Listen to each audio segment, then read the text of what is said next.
आज ना स्वयंपाक करण्याचा खूप कंटाळा येत होता. म्हणून मग हा राईस बनवायचा ठरवला. या राईसला निलंगा राईस म्हणतात. हा राईस खिचडी आणि मसाले भात दोन्हींची चव देतो. या राईस मागे पण एक स्टोरी आहे.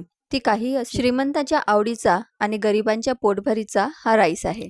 हा राईस मी फर्स्ट टाइम बनवला, पण इतका भारी झाला होता ना, घरात सर्वांना आवडला. या राईसला बनवण्याकरिता 2 कप तांदूळ आणि अर्धा कप मसूरची डाळ स्वच्छ पाण्याने धुवून घेतली. त्यानंतर गॅसवर एक पातेलं ठेवून त्यामध्ये 2 ते 3 चमचे तेल गरम करून घेतलं. नंतर या गरम तेलामध्ये अर्धा कप मोहरी, अर्धा कप जिरे आणि एक दालचिनीचा तुकडा आणि तेजपान घालून परतून घेतलं. त्यानंतर उभे चिरून घेतलेले 2 कांदे घातले. त्याचबरोबर उभ्या चिरून घेतलेल्या 2 ते 3 मिरच्या आणि कढीपत्ता घालून यांना परतून घेतलं. कांदे लवकर शिजावेत म्हणून मी त्यामध्ये चवीनुसार मीठ घालून घेतलं. कांदे थोडे ट्रान्सपरंट झाले की त्यामध्ये 1 चमचा आलं लसणाची पेस्ट घालून परतून घ्यायची. त्यानंतर 2 कापून घेतलेले टमाटर आणि 1 बटाटा घालून घ्यायचा. त्याचबरोबर मी थोडे मटार घालून घेत आहे, तर मटार इथे ऑप्शनल आहे.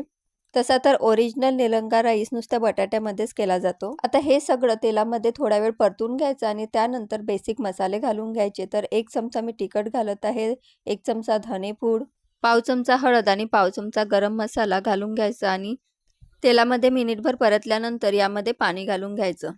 तर जेवढे तांदूळ घेतलेले आहेत त्याच्या दुप्पट आपल्याला यामध्ये पाणी घालायचं आहे. पाण्याला उकळी आली की त्यामध्ये धुवून घेतलेले डाळ तांदूळ घालून घ्यायचे. मिक्स करायचं, कोथिंबीर घालायचं आणि त्यानंतर त्यावर झाकून त्याला शिजू द्यायचं. मध्ये मध्ये याला हलवत राहायचं.